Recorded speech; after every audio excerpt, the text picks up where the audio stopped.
New men's basketball schedule is out, and honestly, for this team, I love it.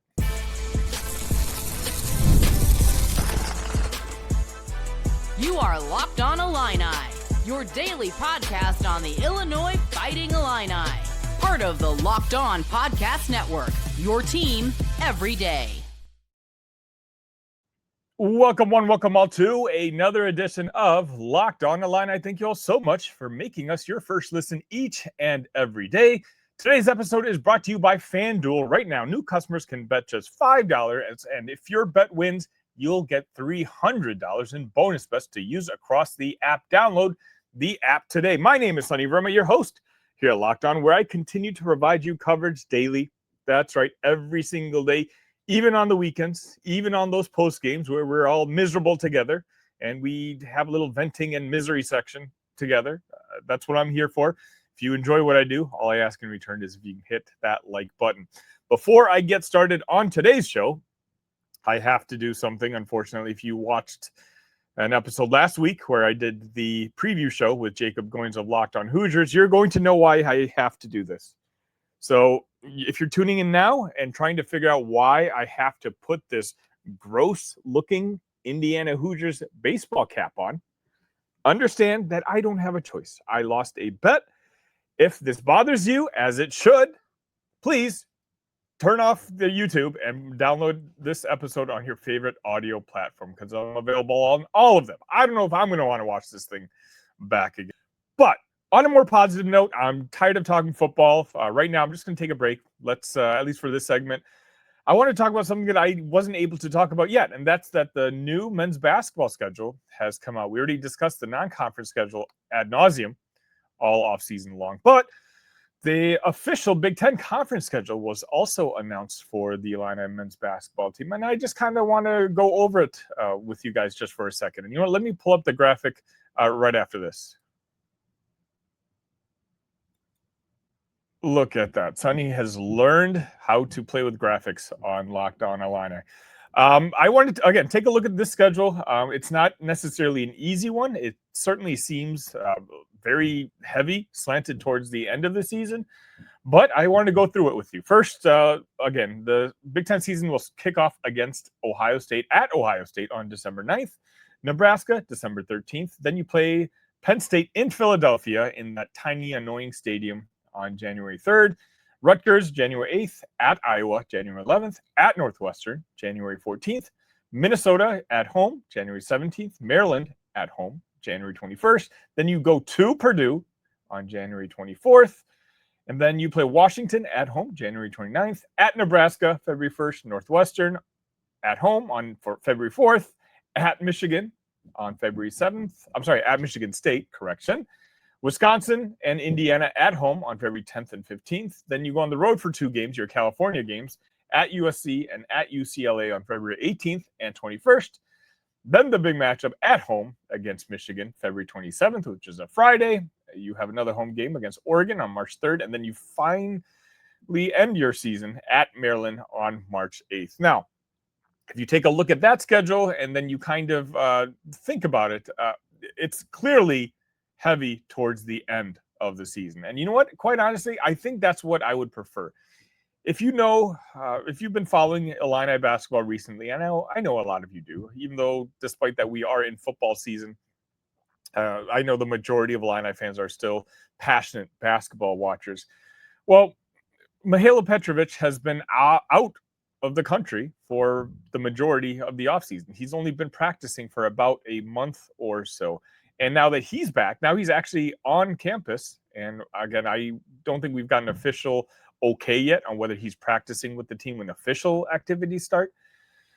If you want to know why, make sure you join the Talk Illini Discord. I disclose some information there. But at least he's been practicing with the team in the offseason activities. But now that he's practicing with the team, we found out that Andrej Stojakovic is not practicing. Why? Because he got hurt. And this is a team that, while they're not replacing as many players as they did from last year's roster, obviously last year's roster, it was supposed to be 9 guys that they're replacing, and it ended up being 10 the morning of our first game when we found out Ty Rodgers, out of nowhere, decided that he was going to redshirt as well. So Brad Underwood was essentially working with a clean slate last season. This year, it's not going to be quite the same thing. I believe we have 6 guys returning from last year's team. A couple of those with major roles like Tomislav Ivisic and Kylan Boswell, and who knows, maybe even Ben Hummerkaus.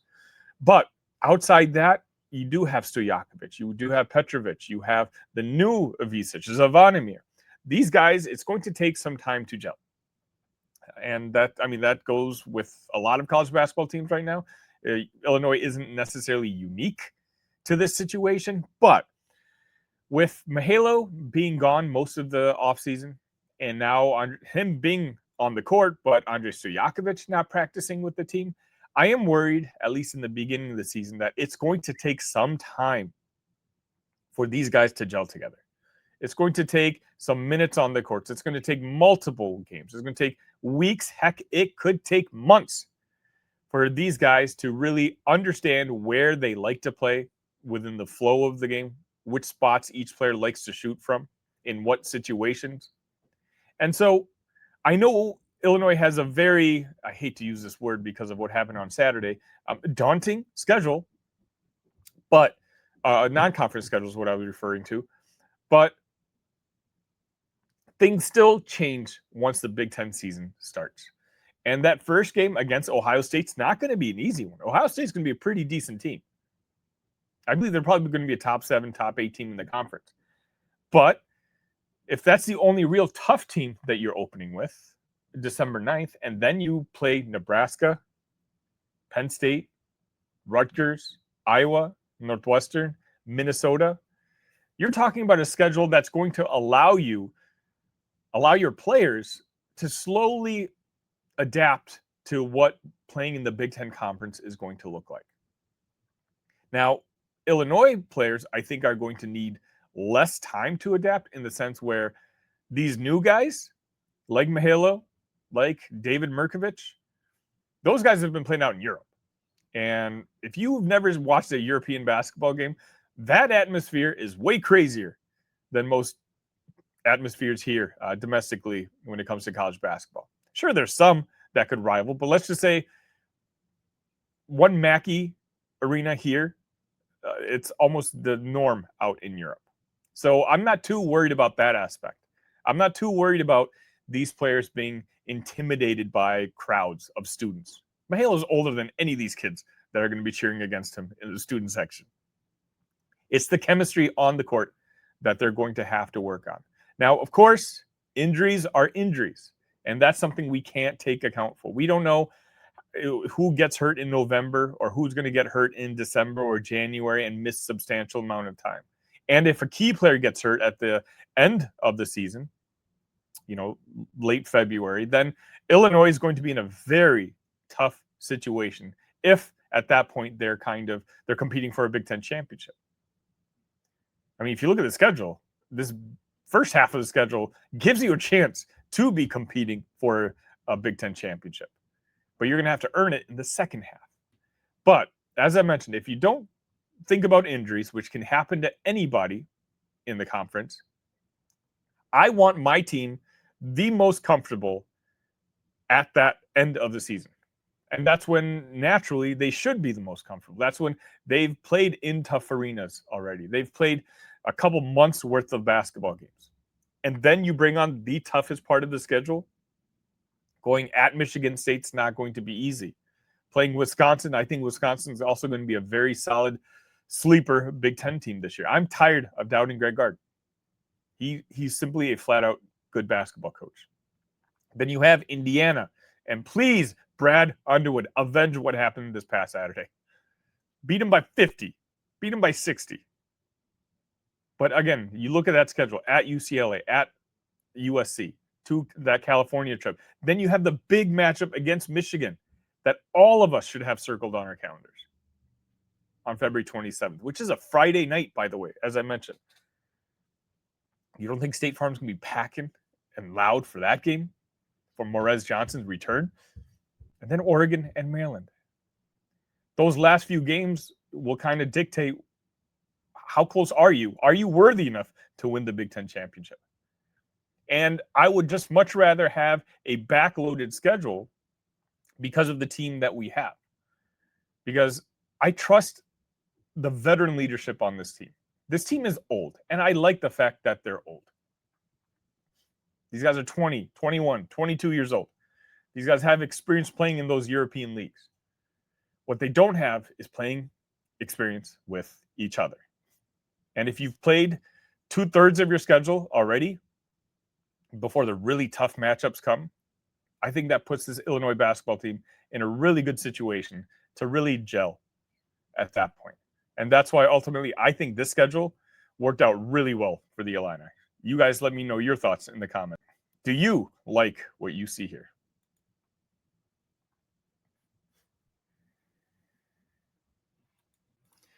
Quick question for all you college football fans out there. If you could go back in time and sit front row at your school's biggest rivalry game, what hat would you be wearing? Yeah, I said hat. For me, it would be the game.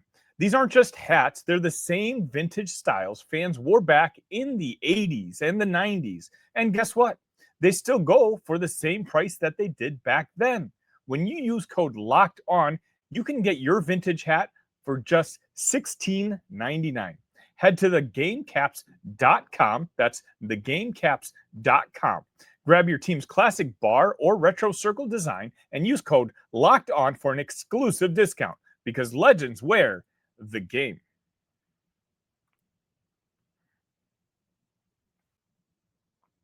And welcome back to Locked On Illini. I wanted to say thank you real quick. Over the weekend, Locked On Illini had its most downloaded episodes of all time for the 16 months that we've been in existence. Obviously, this wasn't a game that we're happy with, that post game. Losing 63-10, it was a different type of post game that I went on live immediately afterwards. And I mean, I talked about the game a little bit, but for the most part, there was no stats to talk about. You know, we knew the team was bad. When you lose 63-10, you know your team simply did not perform. And again, this is not me coping. I will say that, you know, the injuries weren't the excuse. Injuries weren't the reason that we lost. We clearly were the inferior team on Saturday night. But I do think that there's something behind the fact that injuries may be the reason that Illinois lost 63-10. I hope that makes sense to you guys. But today, the day after, at least that's when I'm recording this, I just wanted to think a little bit about what this means for the football program moving forward. And you really see the questioning right now that's going on with Bret Bielema and some of the coaching staff decisions that he's made over in the past. For me, this was the first time I got to see Curt Cignetti up close. You know, of course, being someone that you're competing with in the Big Ten Conference, I know of him and I do watch Indiana games, but covering the Illini now and covering him this for the past week, watching his press conferences, see what he says, how he acts, and really getting to know him through other University of Indiana Hoosiers content creators, I see now that what kind of perfectionist he is. It's not a surprise to me that he is so incredibly successful at what he does.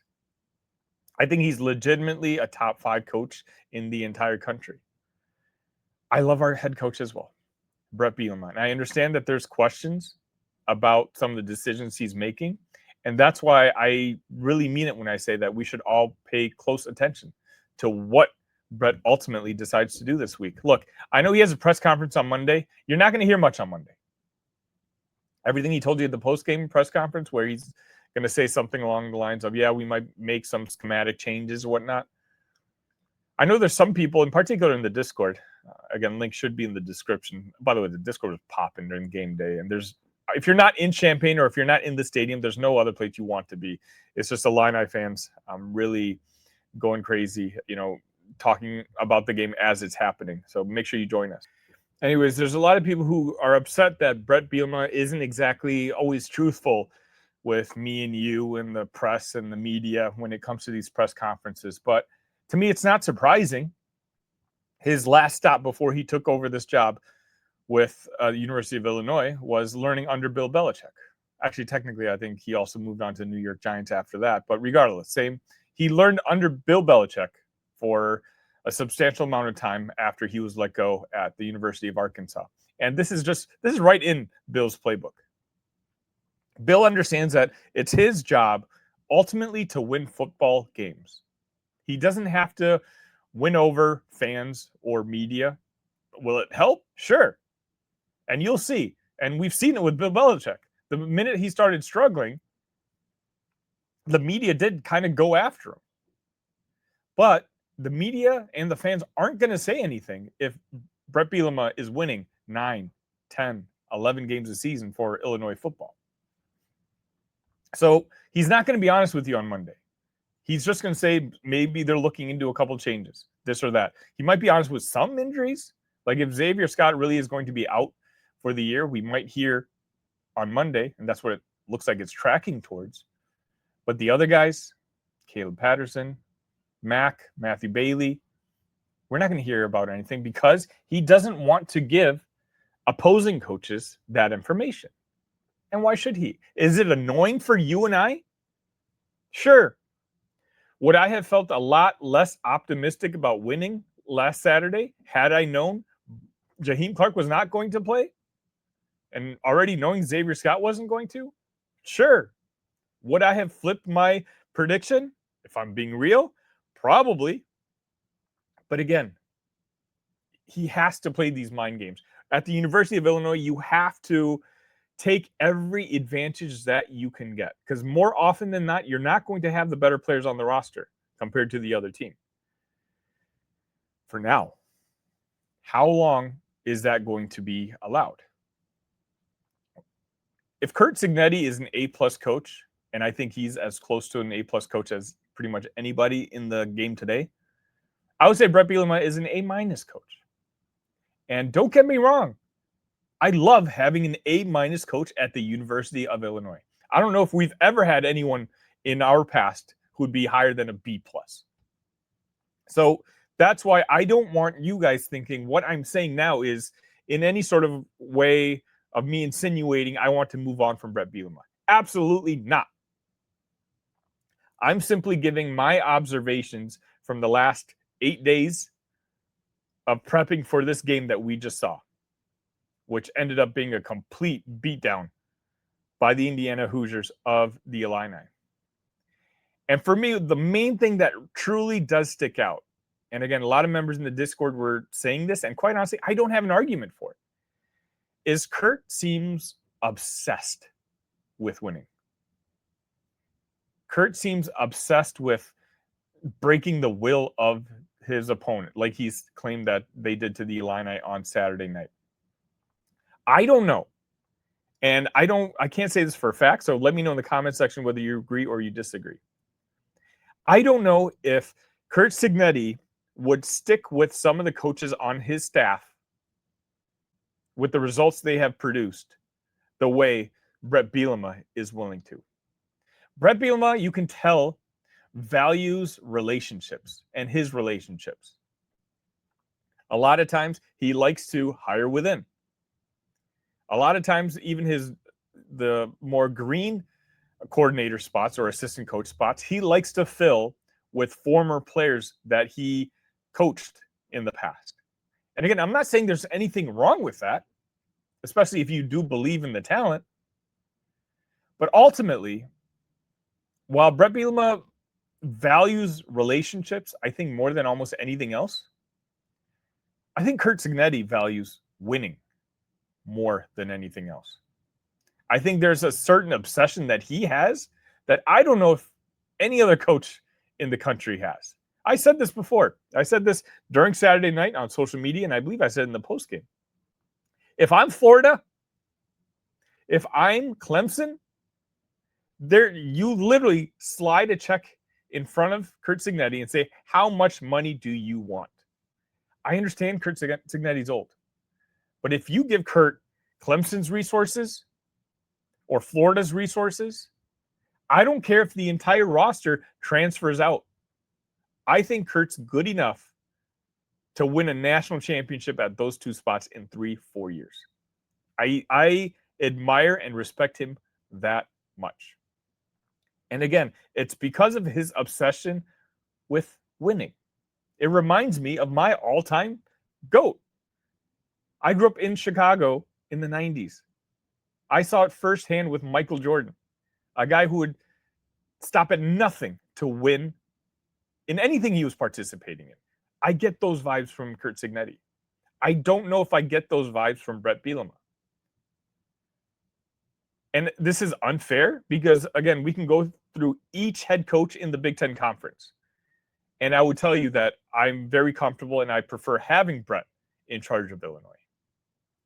But with Curt and Indiana, you can see what Bret is kind of missing. What keeps him from being an A-plus coach instead of being an A-minus coach. Some of these assistant coaches, whether he wants to admit this or not, just haven't performed to a level that they should be now. We're in year 5. They won 10 games last year. And so most of you, my everydayers in here, know I'm not a pessimistic guy. I'm very happy where this football program is right now, mainly because I've been watching them for the last 20, 25 years. We're in as good of a place now as I can remember when you talk about current situation and future and trust in the guy in charge. But naturally, when you do win 8, 9 games a year, at a place like Illinois, it's going to be okay for a while. But a big deal was made just 2 weeks ago about how this university just got a $100 million donation from Larry Geese. And now, maybe not all of it, but we do know a majority of it is going to be put towards football. Because the university understands, and I hope fans do too, because they're right in this regards. Josh Whitman is absolutely correct that football is really the only thing that matters in the future of college sports. It doesn't matter how good you are at basketball. Duke very well could be on the outside looking in 2030, 2031, when the new media contracts are going to be established. Same thing for Kansas. Football matters more than anything else. And so when you make such a commitment to football, when you make a 9-figure commitment to football, you know you have the right man in charge. But is that right man able to make adjustments when he needs to, maybe out of his comfort zone? If Illinois ends up winning 8 games this year, I think some of the fan base is going to be disappointed. I'll be lukewarm. I believe the FanDuel over-under was 8.5. So it's not like it's a completely disappointing season. They only finished with 7. Absolutely. I think a lot of people should be upset. But the scary thing is next year's roster is going to be really young. And you're talking about a potential rebuild. Now, it's not rebuilding like it used to be with the transfer portal. We're going to have there's a good chance our starting quarterback next year isn't on the roster yet. And that goes for a lot of our skill positions. But it's more so the accountability that Bret's going to have from these assistant coaches, which obviously he has long-term relationships with. If Illinois wants to be a top-tier program, they need to have top-tier resources. And you know what? Now we do. So if you want to be a top-tier program and you have top-tier resources, it's time to hold people accountable. It's time to make sure you have top-tier people inside that building. And that's just something you and I can kind of sit back and watch. Now, the season's not over. And we have a lot of the season left, and they could absolutely turn things around. And there's still scenarios out there where Illinois can win 10 games. So it's not about that. It's more about we've never been in a position as Illini fans to have a coach this well regarded by not just Illinois, but nationally. But he's not perfect. He's not an A-plus coach. And so just like you expect your players to improve every offseason, get better each and every day, is it too much to ask to want your head coach to do the same thing? Let me know in the comment section what you think.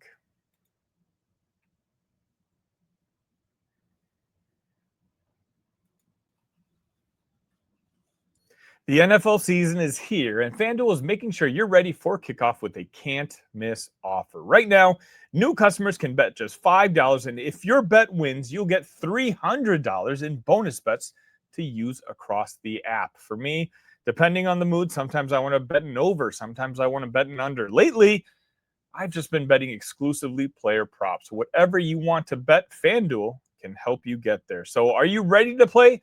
Download the FanDuel app now by visiting FanDuel.com to get started. That's FanDuel.com to place your first $5 bet.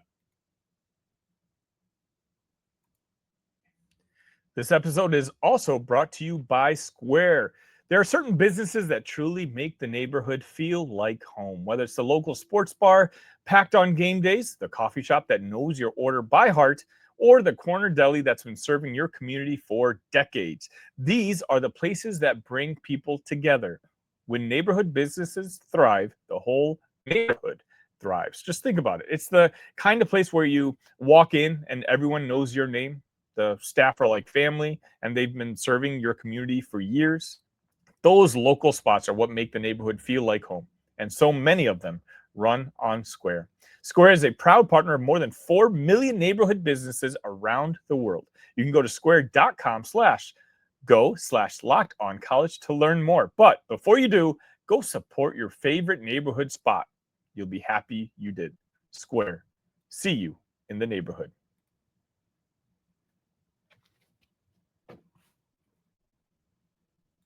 And that's going to just about wrap it up for this edition of Locked On. Breaking news, at least as of this recording, Illinois' new ranking was released, and they're going to be ranked number 23. They were ranked 23 in both the coaches and the AP poll.